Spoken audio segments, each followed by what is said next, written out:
DC to AC inverter. Using the same PWM system through a transformer. AC current on the out 130 volts. 12 volts in DC current. Switching my frets, and I realized I went online and see a lot of people billing it, but calculations didn't right.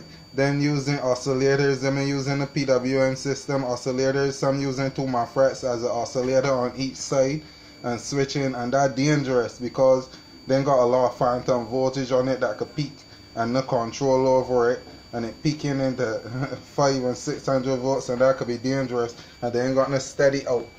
But using the PWM system on a steady duty cycle, using 2 frets on a single drive, which means so them actually is one paired together as one, and then the 2-sided switching is a single side switching PWM through a simple transformer. I'm using a thyroid transformer, but you can use any transformer, but just like thyroids because the more efficient. And that's 130 volts out, and this is a 120 sorry LED light.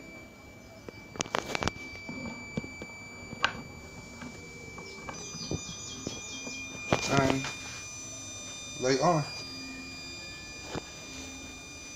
and a steady voltage on the battery going through the light.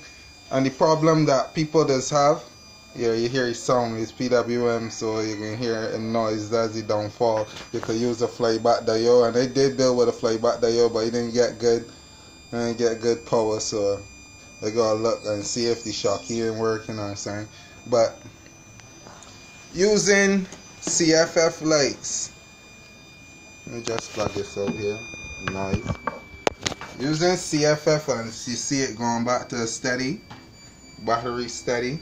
Using CFF lights, these got inductors in it, so when people the billing it, you understand, and transformers, when people billing it, they realize the MOSFET's getting hot, and that's a problem. You're doing the calculation. Faraday's law, for every opposite reaction there's one force forcing it back.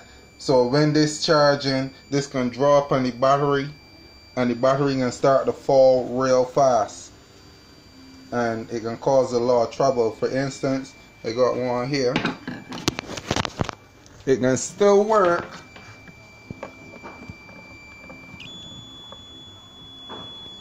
as it on there, you see voltage start to drop, and it can drop. You light on still 60 volts, because it can drop because it charging the inductors inside of here, and it got 2 transistors in here that got a switch too.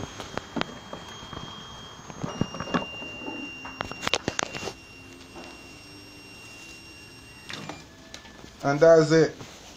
A simple inverter that you could build. You normally use this when the power go out. You could use this to put on your router, get your back on the internet. Simple. You're not gonna spend a big long money on the inverter.